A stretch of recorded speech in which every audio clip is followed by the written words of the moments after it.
¿Cómo afecta esa reconciliación a mi vida? Ahí es donde entra estos versículos que leímos, hablando de Romanos, hablando de 2 de Corintios 5, 18, 19, hablando de Efesios 2, 16, hablando de Colosenses capítulo 1, versículos 20 y 21.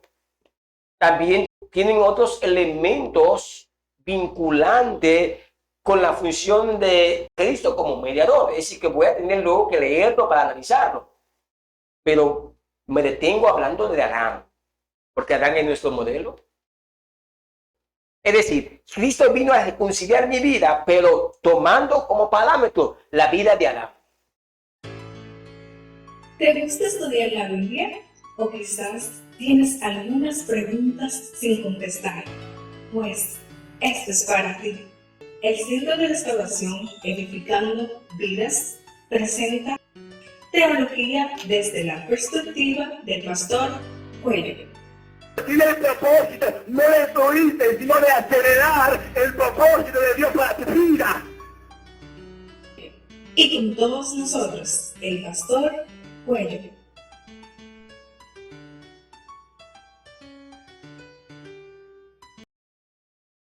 Adoramos y bendecimos su nombre en esta hora. Como siempre, nuestra gratitud por darnos la oportunidad, una vez más, de poder adorarle, bendecirle, glorificarle y exaltar su glorioso nombre. Bendito sea Dios. Vamos a tener la continuación de esta materia tan importante llamada Nuevo Testamento. Estamos trabajando los diferentes roles o funciones. En este caso ya vimos la función del Padre. Tocamos de manera resumida la función del Espíritu Santo. Y también tocamos la función del Hijo. Claro, no la tocamos completa, simplemente dimos una introducción, pero hoy vamos a continuar. Y vamos a basarnos en lo que tiene que ver con la reconciliación. A medida que estemos avanzando, estaremos agregando otros roles o funciones del Hijo como mediador de ese nuevo pacto. Pero quiero concentrarme hoy básicamente en dos elementos. Retomo que tiene que ver con la reconciliación y número dos, en qué consiste esa reconciliación. Porque recordemos que la semana pasada yo había dado una pincelada de esa reconciliación, pero esa reconciliación, nuestro modelo era la vida de Adán antes de la caída. Y decía que hoy le iba a dar continuidad porque no quería dejar duda en el sentido de lo que implica una reconciliación, pero teniendo la vida de Adán como modelo, pero la vida de Adán antes de la caída. De manera que son los dos elementos que vamos a tocar. Sin embargo, hay muchos textos que nos hablan de reconciliación, tanto en el Antiguo como en el Nuevo, en este caso ya como se le ha llamado de manera general, Antiguo y Nuevo Testamento. Sin embargo, solamente vamos a tocar algunos de ellos. Por ejemplo, en el Antiguo Testamento vamos a tocar uno en el libro de Levítico y luego vamos a considerar Génesis capítulo 3, en este caso versículo 21, donde se establece que Dios le hizo túnicas, en este caso a Adán y a Eva. Ya en el Nuevo Testamento tenemos varios pasajes. Vamos a tocar, por ejemplo, Romanos capítulo 5, versículo 10, posiblemente versículo 11. También 2 de Corintios capítulo 5, versículos 18 y 19. Efesios 2, 16. Colosenses capítulo 1, versículos 20 y 21. Que son versículos que nos van a ayudar a tener una idea más amplia y más acabada sobre lo que tiene que ver el término reconciliación. Yo sé que muchas personas han escuchado el término o la expresión que Cristo nos reconcilia. Sin embargo, a la luz del nuevo pacto, la reconciliación tiene una serie de elementos que vamos a considerar. Me gustaría de manera conceptual definir lo que sería la palabra reconciliar. Por ejemplo, en el caso del griego, que es el que nos interesa por el momento, usa la palabra catalaje y esta se deriva del verbo catalán. Y esto implica o tiene que ver con intercambio. Denota reconciliación, denota un cambio de una de las partes. En este caso, obviamente, si hablamos de un cambio de una de las partes, hablamos de las personas que serían beneficiadas por la reconciliación. Porque aquí tenemos dos elementos clave que unen la reconciliación. Número uno, tenemos quién reconcilia, quién es el medio, es el puente, es el vínculo para reconciliarnos, en este caso para reconciliarnos con Dios. Y dos, tenemos entonces el segundo elemento que tiene que ver con aquellas personas que somos los beneficiarios de esa reconciliación. Es el señalamiento personas, no dije seres. Porque si hablo de seres, entonces se pudiera entender que estoy incluyendo a los seres celestiales. No, estoy hablando en este caso de los seres humanos. Y pudiéramos incluir también los seres vivos. ¿Por qué los seres vivos? Porque recuerden que la palabra dice que la creación gime también. Gime para hacer que restaurada. Entonces, en ese contexto, sí podemos decir que tanto toda la creación que tiene que ver con el mundo físico, porque recordemos que los ángeles son parte de la creación, pero no de la creación o de los elementos que tienen que ver con el mundo físico, sino tienen que ver con la creación de los elementos celestiales. ¿Ven la diferencia?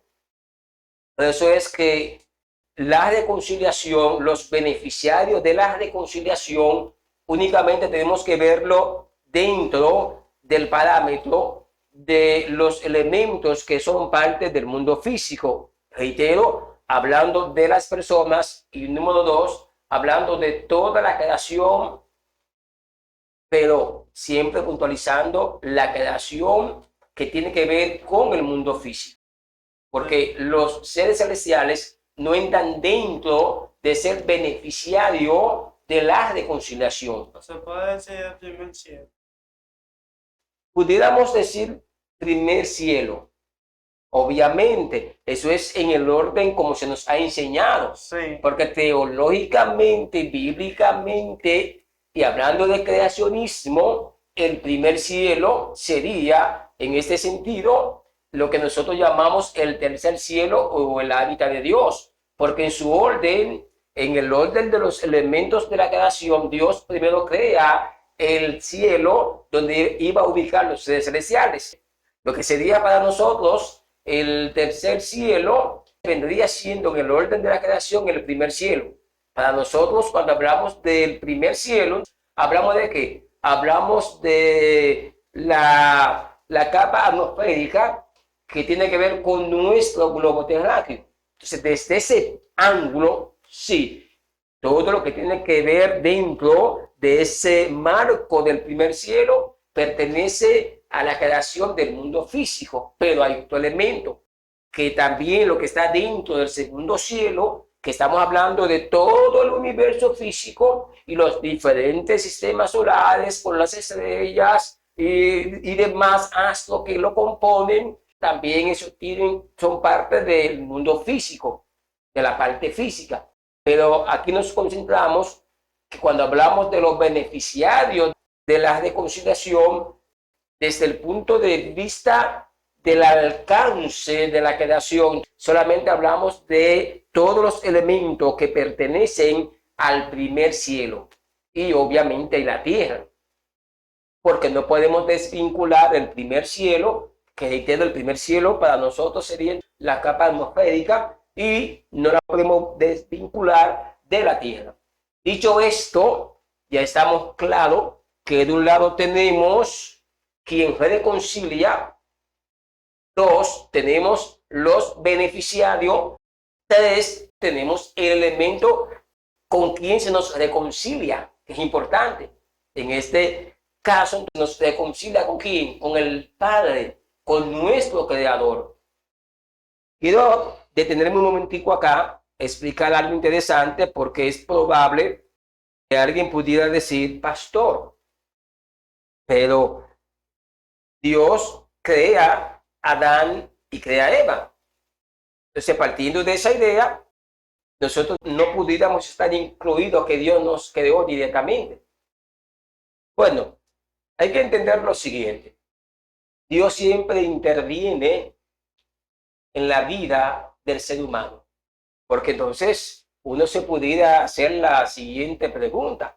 Si lo vemos desde ese punto de vista, que Dios no tiene que ver con nosotros como creador, sino que solamente tiene que ver con la creación de Adán y Eva, surgiera la siguiente interrogante.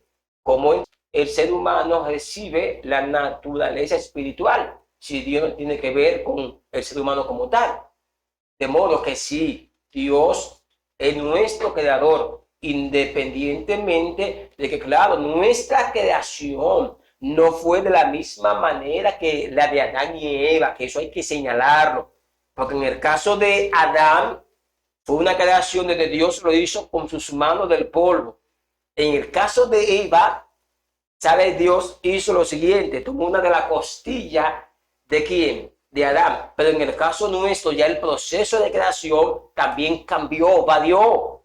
Así como varió en el caso de Eva, en nosotros también. ¿Cómo Dios lo hace? Sin entrar en muchos detalles, porque no es una clase de biología, pero en el momento donde tiene lugar la nueva vida, Dios simultáneamente crea la naturaleza espiritual conteniendo dos elementos, el alma y el espíritu, y la fusiona con esa nueva vida en espacio de tiempo simultáneamente.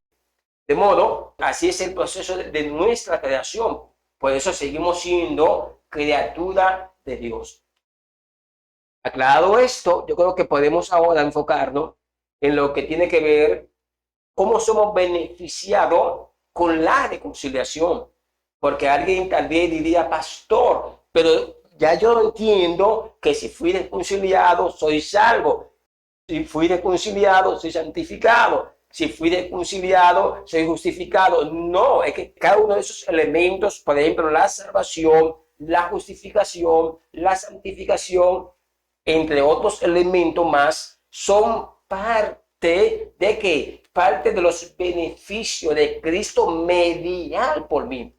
De manera que también la reconciliación no es que abarca todos esos elementos, sino que ella viene siendo parte de lo que yo recibo por el hecho de Cristo medial a mi favor.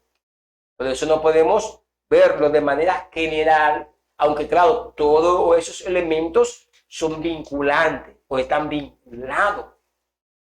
Dicho de otra manera, no podemos verlo uno aislado del otro, sino que se complementan para que podamos recibir plenamente todos los beneficios del hecho de Cristo ser nuestro mediador.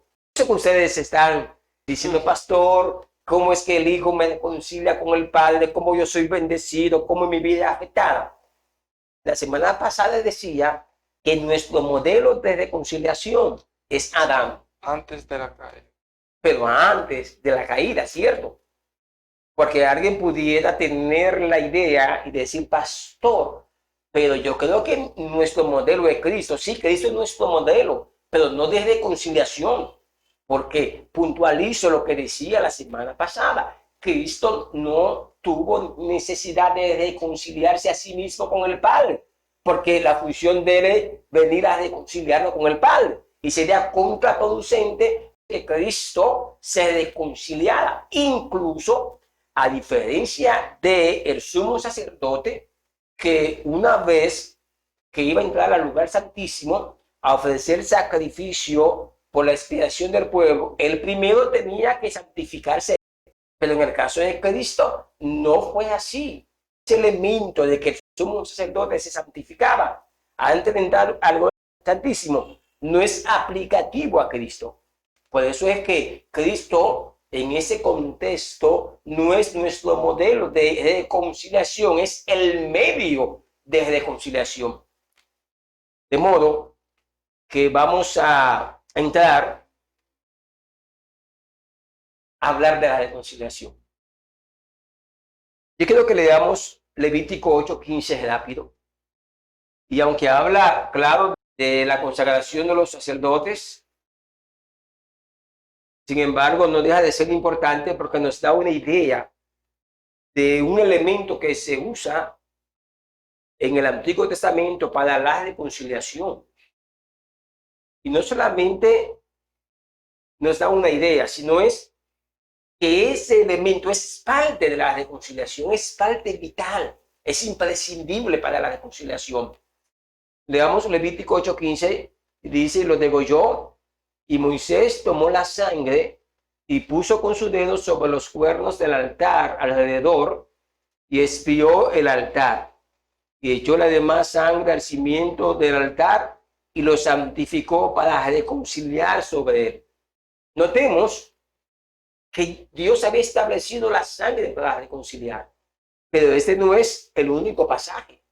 Si vamos a ver, por ejemplo, a Génesis capítulo 3, versículo 21, vamos a encontrar también que desde el principio de la caída de Adán y Eva, Dios había establecido la sangre como elemento reconciliatorio. Fíjese lo que dice Génesis 3:21. Jehová Dios hizo al hombre y a su mujer túnicas de pieles y los vistió. Alguien te dirá, pastor, pero ahí no habla de sangre. Ahí lo que está hablando es de túnicas de pieles. Pero la lógica, en la teología y en la narrativa de lo sucedido, nos da a entender que de algún lugar Dios tomó las pieles. Aplicando la lógica de la teología, se ha determinado que Dios sacrificó animales para tomar las pieles y hacer la túnica, pero que eso estaba representando que de la única forma, de la única manera que el ser humano podía ser reconciliado con él, con su creador, era a través del derramamiento de sangre. Y de manera figurativa o simbólica, esta vestimenta estaban representando que era algo temporal, no era algo perfecto, algo que le iba a permitir al hombre este tipo de sacrificio de animales estar de manera continua o perpetua en la presencia de su creador. Si pudiéramos aplicar el término, era una solución, vamos a decir, del momento, la línea del tiempo de la humanidad, y que esta solución estaba simbolizando, representando lo que posteriormente Cristo, al derramar su sangre, iba a producir en los seres humanos. Por eso es lo importante de que Cristo haya derramado la sangre. Porque si Cristo hubiera sido crucificado, pero sin derramar su sangre, su sacrificio hubiera sido en vano. Porque en todo el Antiguo Testamento, que no voy a leer esos pasajes, pero en todo el Antiguo Testamento, siempre a la hora de la redención, remisión, la sangre estuvo incluida. Ya que hice mención acerca del sumo sacerdote, que decía que antes de él entrar al lugar santísimo para ofrecer expiación por el pecado del pueblo, él debía de santificarse. Toquemos esto. Era el día de la expiación. ¿Qué significaba ese día de la expiación? Era el sacrificio que se hacía una vez al año. no 2, no 3, una vez al año. Y en un lugar específico, en el lugar santísimo, donde el sacerdote ese día, por todo el pueblo, ofrecía ¿qué? Sacrificio para la expiación, para el perdón, eso es expiar, para el perdón de sus pecados, una vez al año. Pero había que derramar sangre. Fíjese lo que dice de Romanos 5:10. Porque siendo enemigos, fuimos reconciliados con Dios por la muerte de su Hijo.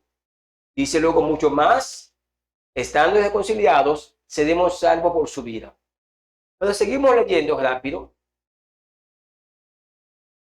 Segunda de Corintios 5, en este caso hablo del versículo 18 y 19. Todo esto proviene de Dios, quien nos reconcilió consigo mismo por Cristo y nos dio el ministerio de la reconciliación.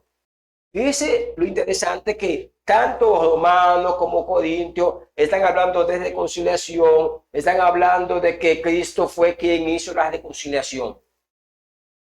Dice Efesios 2:16 que mediante la cruz reconciliar con Dios a ambos en un solo cuerpo, matando en ella las enemistades. Y por último ya, leamos Colosenses capítulo 1, versículos 20 y 21. Aquí viene el detalle, dice luego, y por medio de él reconciliar consigo todas las cosas, así las que están en tierra como las que están en los cielos, haciendo la paz mediante la sangre de su cruz. ¿Notado? Mediante la sangre. En otras palabras, lo que estoy tratando de que veamos es el elemento reconciliatorio. Sí. Por eso era importante que Cristo derramara su sangre. Porque, murió, sí, pero si hubiera fallecido, pero sin derramar su sangre, muriendo por asfixia, Sí, oficial. por esa muerte, y no derramó una gota de sangre, ese sacrificio no hubiera tenido sentido, no hubiera podido reconciliar. Porque así como en todo el trayecto del Antiguo Testamento, el ser humano era reconciliado con la sangre de machos cabríos, lo que pasa es que era una reconciliación temporal. Por eso era que había que estar continuamente o constantemente ofreciendo sacrificio. Entonces Cristo también debía derramar su sangre. De hecho, cuando Juan lo presenta, dice, el Cordero de Dios que quita el pecado del mundo. Porque ese Cordero, para poder quitar el pecado o reconciliarlo, que es el punto que quiero resaltar, tenía que derramar su sangre. Por eso dos elementos aquí importantes, tanto la sangre como el Cordero, donde estaba la sangre. En este caso, hablando del cuerpo de Cristo, incluso él dijo en un momento dado, en la Santa Cena, ese es mi cuerpo y ese es mi sangre. De manera que era imprescindible que su sangre en la hora de su muerte fuera derramada, porque ese era el elemento reconciliatorio que desde la caída de Adán Dios había establecido y lo había confirmado en todos los rituales que estableció en la ley de Moisés. Claro, estoy hablando de los rituales que tenían que ver con los sacrificios. De manera que ya estamos claros con el elemento de la sangre. Dirían algunos, pastor, ya estoy claro. Pero ¿cómo afecta esa reconciliación a mi vida? Ahí es donde entra. Estos versículos que leímos, hablando de Romanos, hablando de Segunda de Corintios 5, 18 y 19, hablando de Efesios 2, 16, hablando de Colosenses capítulo 1, versículos 20 y 21, también tienen otros elementos vinculantes con la función de Cristo como mediador. Es decir, que voy a tener luego que leerlo para analizarlo. Pero me detengo hablando de Adán, porque Adán es nuestro modelo. Es decir, Cristo vino a reconciliar mi vida, pero tomando como parámetro la vida de Adán. Y alguien diría, pastor, eso es imposible. ¿Por qué es imposible? Porque estamos hablando de Adán en la tierra. Estamos hablando de un Adán que estaba en la tierra, pero no era perfecto. Porque si hubiera sido perfecto, no peca. Ahora, Adán era perfecto en el contexto que todo lo que Dios había establecido que iba a hacer en Adán lo hizo. ¿Ves la diferencia? Porque hay que establecer estos puntos de vista de perfección a la luz del texto. Una cosa es que yo haya alcanzado, como dice la Biblia, la estatura de un varón perfecto, que esa estatura yo la voy a alcanzar, obviamente, un proceso que no lo voy a explicar ahora. Y otra cosa es que yo sea perfecto porque tengo todos los elementos que Dios estableció que yo iba a tener. Que ahí es donde entra la perfección de Adán. Adán era perfecto porque tenía todos los elementos que Dios había establecido que iba a crear, que le iba a dar a Adán. Pero perfecto como tal, entonces no hubiera pecado. De manera que tenemos que manejar esto de perfección en la Biblia, para que no generemos confusión. Y luego uno diga, no, Adán era perfecto. Sí, pero si era perfecto, ¿por qué pecó? Porque desobedeció. Porque Dios le dio la advertencia, le dijo, no coma del árbol que está en medio del huerto, porque el día que coma va a morir. Si no era perfecto. Dejando eso de lado, analicemos la vida de Adán. No me voy a cansar de decir, de puntualizar, que no podemos ver nuestra vida reconciliada teniendo a Cristo como modelo. Ya Cristo entra en otra faceta como nuestro modelo. Por ejemplo, el modelo de un varón perfecto. En ese sentido, si Cristo es mi modelo, pero de una vida reconciliada con el Padre, es que no, es mi modelo de una vida reconciliada. Porque Cristo no tuvo necesidad de reconciliarse con su Padre. Si hubiera tenido que reconciliarse, no calificaba para ser nuestro reconciliador. Por eso, el parámetro de Adán. Y yo sé que pudieran preguntarse, pastor, pero ¿cómo sería la vida de un creyente a la luz de la vida de Adán? Eso es lo que hoy vamos a desarrollar. Tenemos al libro de Génesis, pero antes de leer Génesis, vamos a bendecir, creo que mi hermano Héctor Solano está siguiendo la transmisión, sigue bendiciones desde Estados Unidos. Algunas personas posiblemente abriguen la idea, pastor, en el milenio, pero hay un problema. Esa vida de Adán no tiene que ver con el milenio. Escúcheme lo que acabé de explicar. Posiblemente algunas personas estén pensando, pastor, pero ese estilo de vida que tenía Adán antes de la caída, la voy a vivir en el milenio. Eso no es cierto, porque en el milenio, usted y yo como iglesia vamos a tener un cuerpo glorificado, y Adán no tuvo un cuerpo glorificado. Adán tuvo un cuerpo físico normal. ¿Cuáles son los elementos, disculpe, los elementos de ese cuerpo glorificado?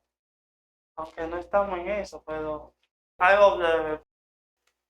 Antes de los elementos, definamos un cuerpo glorificado. Sí. Pablo lo define en Primera de Corintios capítulo 15, en ese capítulo completo. Pablo lo define como un cuerpo que sería transformado, que lo corruptible sería transformado en incorruptible. Jesús lo define diciendo que en la resurrección seremos como los ángeles. Ahora bien, un cuerpo glorificado es un cuerpo que sería transformado, no transformado al estilo como Adán tenía su cuerpo físico, porque un cuerpo glorificado o transformado, como enfoca Jesús cuando hace el paralelismo entre el cuerpo de los seres celestiales y el cuerpo nuestro cuando seamos resucitados, y como Pablo lo establece cuando habla de un cuerpo corruptible que sería transformado en un cuerpo incorruptible. Tiene dos elementos ese tipo de cuerpo. Número uno, que sería un cuerpo físico que nunca vería muerte. Pero si hacemos la comparativa con Adán, Adán murió físicamente. Alguien me diría, pastor, acaba de equivocarse, porque Adán murió como consecuencia del pecado. Señores, ¿estamos seguros que Adán perdió la inmortalidad porque pecó? No, Adán físicamente no fue hecho inmortal. Sí. Las evidencias están en la Biblia. Rápido les voy a dar algunas evidencias. ¿Por qué había un árbol de la vida eterna? ¿Qué sentido hubiera tenido tener un árbol de la vida eterna cuando de todo modo yo soy inmortal? De hecho, cuando Adán pecó, Dios dice, Génesis capítulo 3, que había que sacar al hombre ¿de dónde? Del huerto. No sea que alargara su mano ¿a dónde? Al árbol de la vida y viva para siempre. De manera Que no es inmortal. no es inmortal físicamente, su cuerpo estaba expuesto a morir. No perdió la inmortalidad. ¿Y por qué Dios permitió ese elemento de muerte en el hombre? Dios cuando se sienta hace un plan eterno, un plan continuo en el tiempo y no le vive agregando cosas. Por eso cuando Dios se sentó en la presencia, tomó en cuenta toda la variable y así hizo el plan. Así que ese árbol estaba ahí porque sabía lo que iba a pasar. Y ese árbol de la vida eterna estaba simbolizando la vida eterna que a futuro iban a recibir aquellos a través de Cristo. Dios no hace nada así al azar. Todo está conectado. El problema es que no buscamos la conexión. Volviendo a tu pregunta de los elementos, sabemos que físicamente no vuelve a haber muerte. Por eso es que Pablo dice que Cristo es la primicia de la resurrección. La hija de Jairo volvió y murió. Hijo de la viuda de Naín volvió y murió. Hijo de la viuda de Sarepta volvió y murió. Es decir, que todas esas personas volvieron y murieron. Porque no resucitaron. Porque para resucitar hay que tener un cuerpo glorificado. Ellos volvieron al estado natural de la vida, que es la diferencia. El segundo elemento que tiene un cuerpo glorificado, aparte de que físicamente no vuelve a morir jamás. ¿Sabe cuál es? Que queda interconectado por la eternidad con Dios. Por eso no va a tener necesidad de que el Espíritu de Dios viva en él. No va a tener esa necesidad. Ahí va a tener una comunión eterna, que va a estar interconectado a través del Hijo. Ahora entendemos, porque dice Efesios, que hemos sido aceptos. ¿Pero por medio de quién? Por medio del Hijo. Por eso fue que Jesús hizo comparativo con el cuerpo de los seres celestiales. Los seres celestiales tienen dentro el Espíritu Santo. ¿Lo tienen dentro? No. No, eso va a pasar como el cuerpo codificado de nosotros. Ya no vamos a tener esa necesidad de tener el Espíritu Santo dentro, porque vamos a estar interconectados por la eternidad. Por eso, volviendo a Adán no tiene un cuerpo glorificado. Y usted y yo en el milenio vamos a tener un cuerpo glorificado. De manera que la vida de Adán es la que nos sirve de parámetro para la reconciliación de una vida que vamos a vivir antes del milenio. Por eso tenemos que enfocarnos en Adán. Yo creo que estamos claros. El único parámetro o base que nosotros tenemos para analizar la vida de Adán es el libro de Génesis. Independientemente de que existan comentarios, que la gente diga que Adán, pero nuestro parámetro es el libro de Génesis. Uno de los versículos más fácil de leer, pero a su vez uno de los versículos que la mayoría de la gente se le ha hecho difícil entenderlo o enseñarlo.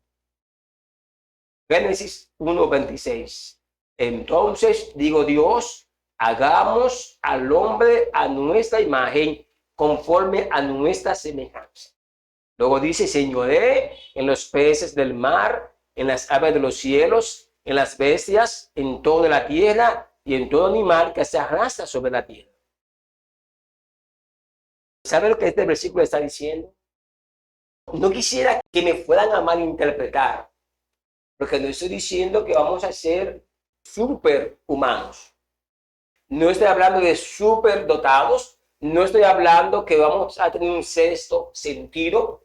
Lo que estoy diciendo es que vamos a ser personas que deberíamos tener una vida de acuerdo a los parámetros establecidos por Dios. Y los parámetros de esa vida de reconciliación. Note que estoy separando los parámetros de crecer a la estatura de un varón perfecto. ¿De una vida de qué?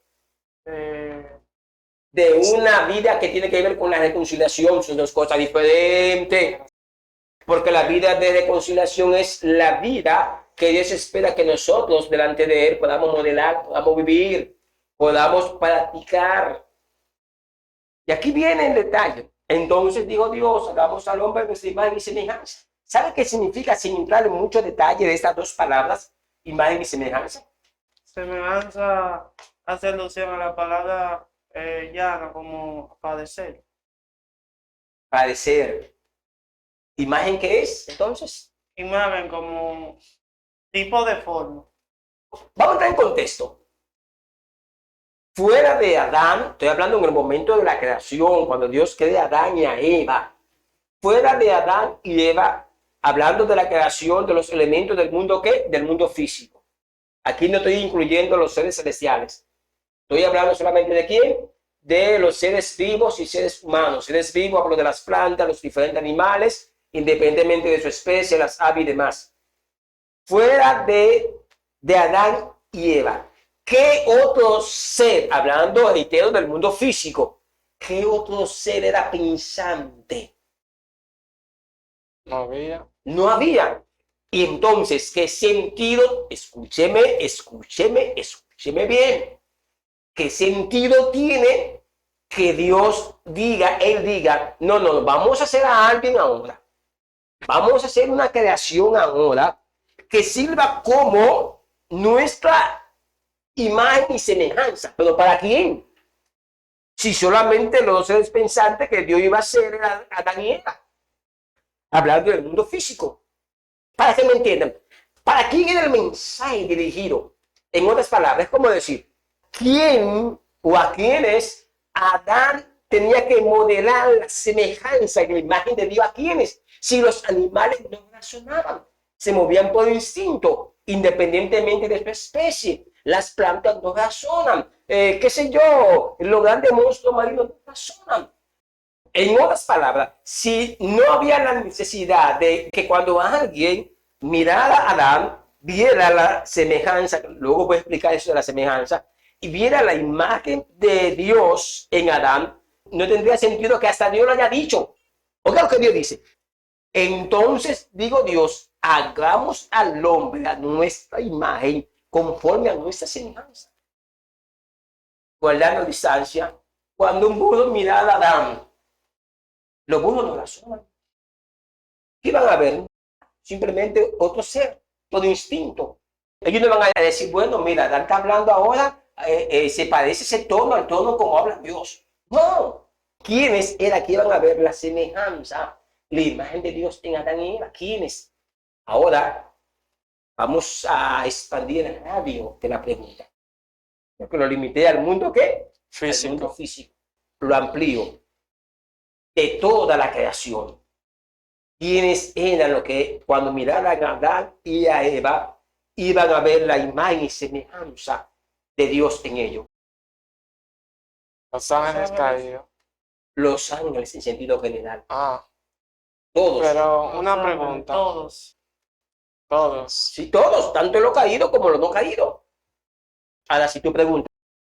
Lo que pasa es que me llega a la mente un dato que usted mencionó, que en el milenio nosotros vamos a estar interconectados con Dios, que no necesitaremos el Espíritu Santo esté dentro de nosotros. Entonces, en el caso de los ángeles, ellos tienen cuerpo celestial, entonces ellos están interconectados con Dios. Sí. Y entonces, ¿Por qué pecado? ¿Por Muchos qué? de ellos, si estaban interconectados con Dios. Eso es simple. La respuesta es, ellos fueron sujetos. No es una clase de angelología que tiene que ver con los ángeles, pero doy el dato para cualquier duda. En el momento de la rebelión, aquellos que voluntariamente se quedaron del lado de Dios, esos fueron sujetos por la eternidad, ¿quién? Al Hijo. ¿Qué es lo que va a pasar con nosotros? Por eso fue que Jesús dijo, su cuerpo será como el de ellos, porque también van a ser sujetos por la eternidad. ¿Sabe qué significa sujeto? Sí. Es que esa capacidad de yo hacer mi voluntad, como voluntariamente yo he aceptado a Cristo, no fue obligado, no fue por miedo, no fue porque me iba para el infierno, no fue porque me dijeron que me iba a cortar un pie, no, voluntariamente. ¿Sabe que yo le estoy diciendo al Padre? Que yo acepto todos los elementos que tienen que ver con su plan. Y entre esos elementos está que en la consumación de su plan, ¿sabe qué? Mi voluntad sería sujeta a Cristo por la eternidad, como pasó con los ángeles que no se revelaron. Sí, y la otra parte, entonces no estaba sujeta. Es que no estaban sujetos por la eternidad, lo sujetó el Padre después de la rebelión, que se quedaron. Ah, ok, bien. Como va a pasar con nosotros, que después que el plan se consuma, nosotros vamos a estar sujetos por la eternidad, cuando este cuerpo sea ¿qué? Glorificado. Por eso Jesús hizo una comparación con el cuerpo de los ángeles. Pero volviendo a Adán, ahí es lo interesante de esto, que cuando los seres caídos y no caídos vieran a Adán, ¿sabe qué iban a ver? Dios estableció que cuando vean a ese simple hombre mortal con una naturaleza inferior a la de ellos, iban a ver, ¿sabe qué? Lo que Dios quería mostrarle a esa criatura a través de Adán. En otras palabras, si cabe el término, porque tenemos que buscar un término contemporáneo para que nos podamos entender, Adán estaba dando evidencia. Adán era la evidencia viviente de lo que Dios quería decirle a esos seres celestiales. Y aquí viene el detalle, que Dios quería decirle a esos seres celestiales. Por eso que le digo que este pasaje, la gente lo menciona, pero no lo entiende. Que Dios quería decirle a esos seres celestiales, a través de Adán, Dios quería decirle, ese ser inferior a ustedes, en él está ¿qué? Mi semejanza. ¿Sabe qué semejanza? La palabra semejanza no es que Adán iba a ser un Dios menor. Por eso fue que decía que esa vida que Cristo quiere reconciliar en mí con el Padre no es para que yo sea un superdotado, un superhombre. No. Esa semejanza era que lo mismo que tenía Dios de manera limitada, lo iba a reflejar ¿en quién? En Adán. ¿Qué era lo que quería el querubín grande? Parecerse a tener la posición de Dios. Parecerse. Ezequiel capítulo 28. Claro que esto es Dios hablando alegóricamente. Toma como referencia al rey de Tiro para hablar de quién, del querubín caído, que hoy se conoce como Satanás.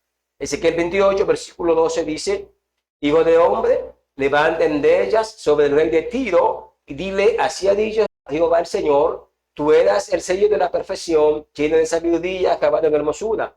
En Edén tuviste, ya sabemos que esta manera el querubín. Ahora notemos lo que dice Isaías capítulo 14, que habla del mismo personaje. ¿Cómo caíste del cielo, oh lucero, hijo de la mañana? Cortado fuiste por tierra, tú que debilitabas las naciones. Pero oiga lo que dice el versículo 13. Tú que decías en tu corazón, subiré al cielo, en lo alto, junto a las estrellas de Dios, levantaré mi trono, y en el monte del testimonio me sentaré. Y luego dice, a los lados del norte. Y luego dice el 14, sobre las alturas de las nubes subiré y seré semejante al Altísimo. Él quería ser semejante al Altísimo. ¿Por qué? Porque él quería tener un trono, el Altísimo tiene su trono. Por eso él dice, estableceré mi trono al norte del testimonio. Satanás nunca, o el querubín en su momento, nunca quiso darle un golpe de estado a Dios porque él sabía que era imposible. Por eso el texto dice que él estaba diciendo, estableceré mi trono, ahí lo dice, al norte. Al norte es un detalle ahí. Al norte del testimonio. ¿A qué se refiere?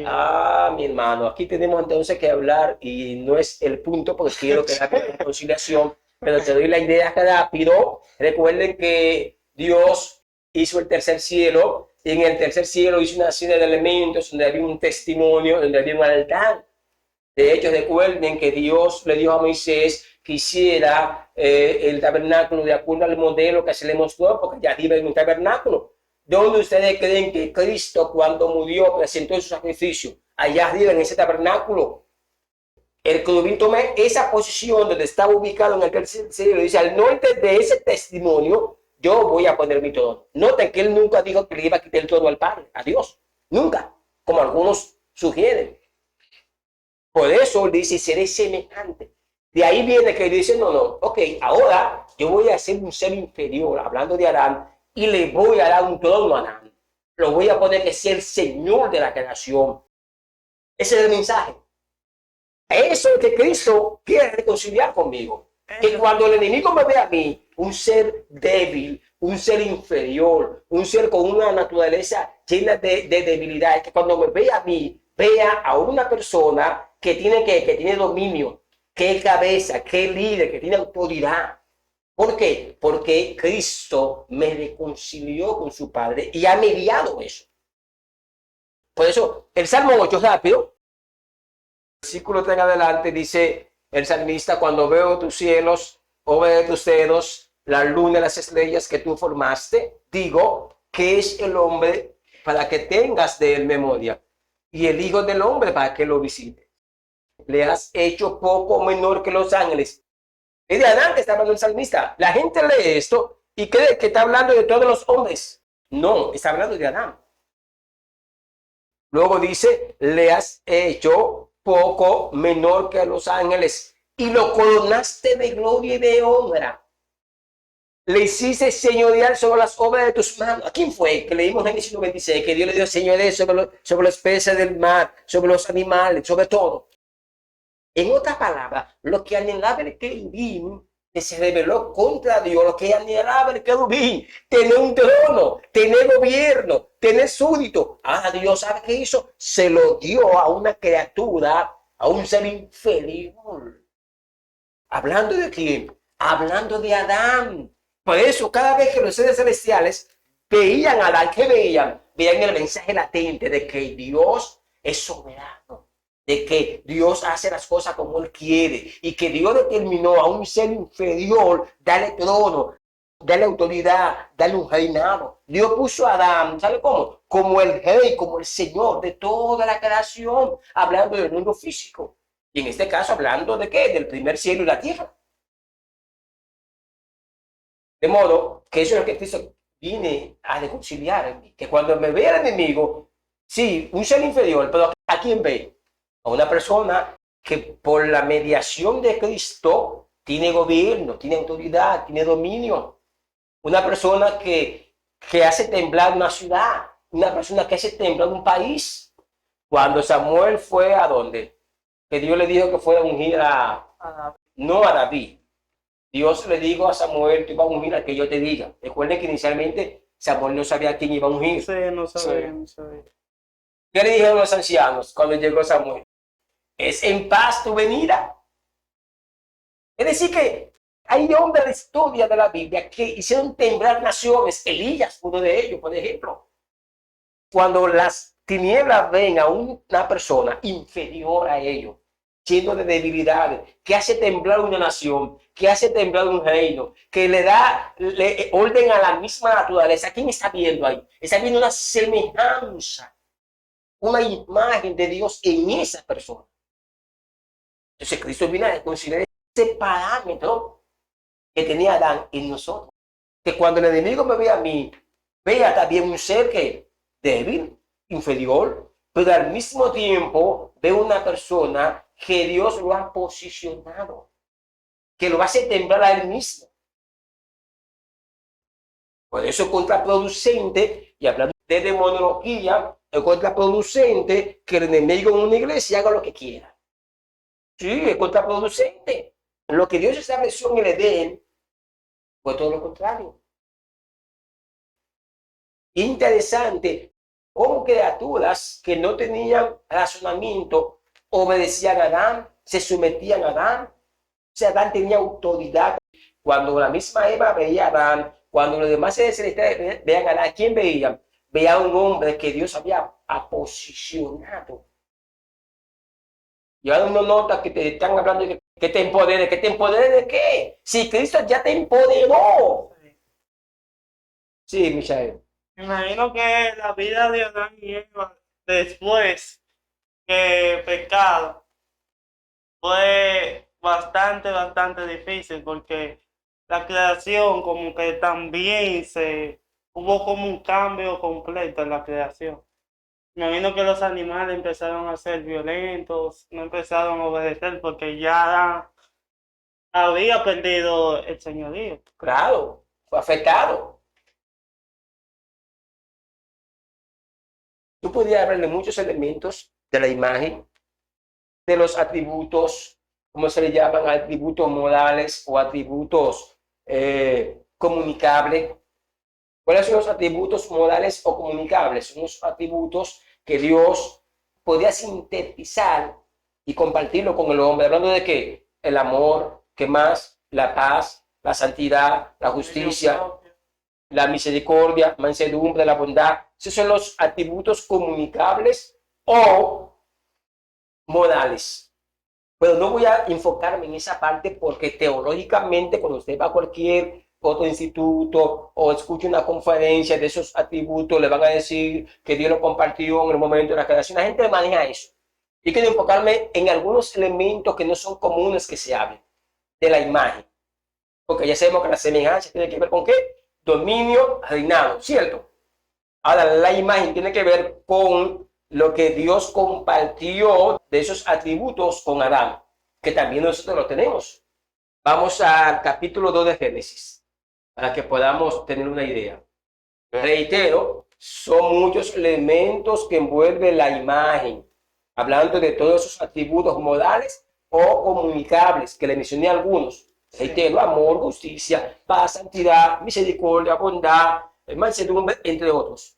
Quiero enfocarme por lo menos en uno o dos elementos de aquellos que están dentro de la imagen, que es parte de esa vida que Cristo vino a reconciliar en nosotros como nuestro mediador.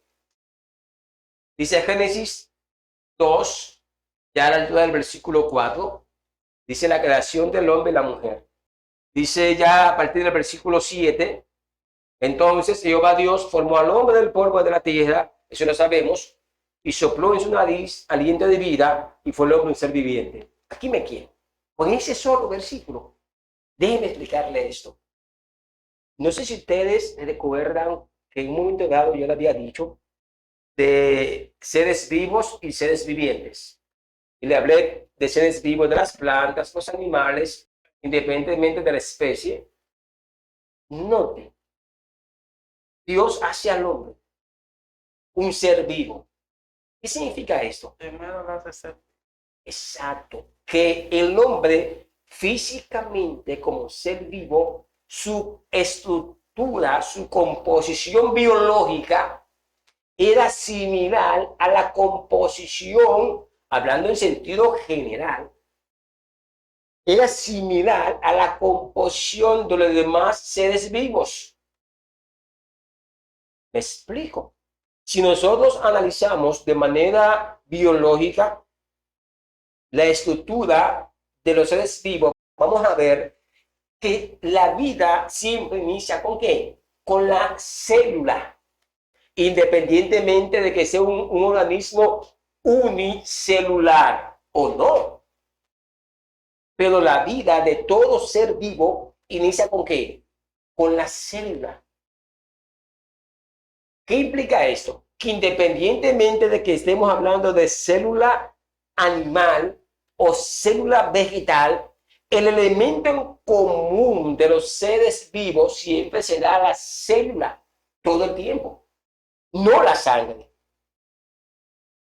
La célula, porque la sangre va a depender del tipo de ser vivo a cual nos estemos refiriendo. Ejemplo, si hablo de las plantas, no estoy hablando de sangre. Si hablo de los animales, hasta cierto punto estoy hablando de sangre. pero hay un elemento en común y es la célula. Todo ser vivo tiene célula, porque esa es la estructura fundamental de la vida. Y Adán, como ser vivo, tenía esa estructura fundamental. Pero ahora voy a ampliar lo que estoy diciendo. Adán, su cuerpo físico, pertenece no al reino vegetal, sino al reino animal. De hecho, nosotros, hablando de manera científica o antropológica, pertenecemos al reino animal, independientemente que la ciencia lo ha dividido en varias clasificaciones o varios grupos, pero el hombre pertenece al reino animal. Cuando usted analice ese detalle, tiene entonces que volver a Génesis capítulo 2, versículo 7, donde dice, entonces Jehová Dios formó al hombre del polvo. ¿Qué significa esto? Que por eso es que el ser humano, para poder vivir o subsistir, necesita que nutrientes, proteínas, minerales, que lo adquiere de qué? Tanto de las plantas como de los animales. Cuando Dios lo crea del polvo de la tierra, Dios crea ese cuerpo físico con esa misma estructura animal. ¿Qué indica esto? Que el hombre en esa etapa de ser vivo no razonaba, no pensaba, no interactuaba, porque no podía interactuar porque únicamente era un ser ¿qué? Un ser vivo. Y el ser vivo, hablando antropológicamente a la luz del texto, no razona, no piensa, se mueve por instinto. De ahí viene entonces que Dios sopla en Adán aliento de vida y a partir de ahí Adán es un ser viviente. En otras palabras, un ser pensante, un ser racional. ¿Qué significa esto en lo que estoy hablando? Que para que Adán fuera cabeza de lo creado, para que Adán fuera señor, pudiera señorear, y para que Adán pudiera ser recipiente de los atributos morales o comunicables, que ya expliqué algunos de ellos, necesitaba ser un ser que racional, un ser pensante, un ser con una naturaleza que lo convirtiera en un ser viviente. De ahí que viene Dios y sopla de su espíritu. De la única forma, a la luz del texto, que yo puedo remontar mi vida al estilo de vida de Adán, tengo que ser un ser viviente. Y para ser un ser viviente, el ruach de Dios que sopló en Adán, que se ha ido transmitiendo de generación en generación, debe ser activado. Porque cuando ese soplo de Dios está activo en mí, entonces yo puedo ¿qué? Señorear, puedo gobernar. Y para que ese soplo se active, mi vida debe de ser reconciliada a la vida que tenía Adán. Y esa vida entonces es reconciliada a través de la mediación de Cristo. En otras palabras, ¿quiero ser un líder? Ok, está bien las orientaciones, está bien las capacitaciones, sí, pero aparte de eso necesito que el espíritu que Dios sopló en Adán, hablando de su ruach, sea vivificado en mí. Déjenme cambiar la palabra vivificado, sea activado en mí. Una vez que ese espíritu es activado, entonces se activan esos elementos también que dan parte de la vida de Adán. Déjenme decírselo de otra manera. Yo le hablé de atributos comunicables o morales. Hablemos de uno de ellos, de misericordia. Dios es misericordioso. Y uno se pregunta, si Cristo ha mediado, me ha reconciliado con el Padre, y el soplo de Dios en mí ahora está activo, ese atributo comunicable que Dios compartió con Adán, que también es de mí de misericordia, y tengo que ser misericordioso. Y porque hay gente en las iglesias que no tienen misericordia, que si tienen que cantarle 50 años de disciplina a la gente, se lo cantan y no piden su sueño. ¿Cómo es que tienen el soplo de Dios activo? Son líderes, pero son líderes de su concilio, pero líderes a la luz del texto de una vida reconciliada. Cristo mediando, es imposible que no sea misericordioso, que no sea bondadoso, que no sea clemente, que no sea amoroso, que no sea bondadoso. Es imposible, porque esos son parte de los elementos de una vida reconciliada por medio de Cristo. Entonces, es contraproducente que una persona diga, sí, Cristo está en mí, Cristo ha mediado por mi vida ante el Padre. Pero ¿cómo soy? Soy misericordioso, soy clemente, soy amoroso. O lo contrario, estoy lleno de odio, lleno de rencor. O por lo contrario, hasta que no veo una gente destruida, desaparecida, excomulgada, aplastada, despejada, no detengo las acciones. Por eso, cuando el enemigo ve a un creyente que es amoroso, que es bondadoso, que es misericordioso, ¿qué está viendo? Está viendo la imagen de Dios activada en ese creyente. Por lo contrario, cuando ve un creyente que no tiene misericordia, es rencorita, odia, es envidioso, el enemigo se goza porque sabe que en ese creyente la imagen de Dios está empañada. Y ahí es donde viene la mediación del Hijo. Quiere reconciliarme, pero reconciliarme para que la gente entonces pueda ver la imagen de Dios en mi vida. Esa vida es que se refiere a la reconciliación. Si ustedes tienen alguna pregunta, que ya estamos llegando Excelente. a la parte final, ¿tienen algún comentario? Esta clase hay que verla de nuevo y tomar nota. Sí. Sí, muy interesante, de verdad. El próximo lunes vamos a continuar con otro de los roles que tiene el Hijo como mediador. Shalom y hasta el próximo lunes. Bendiciones. Llegamos a la parte final de su programa. Teología desde la perspectiva del pastor Pueblo. Hasta una próxima entrega. Shalom.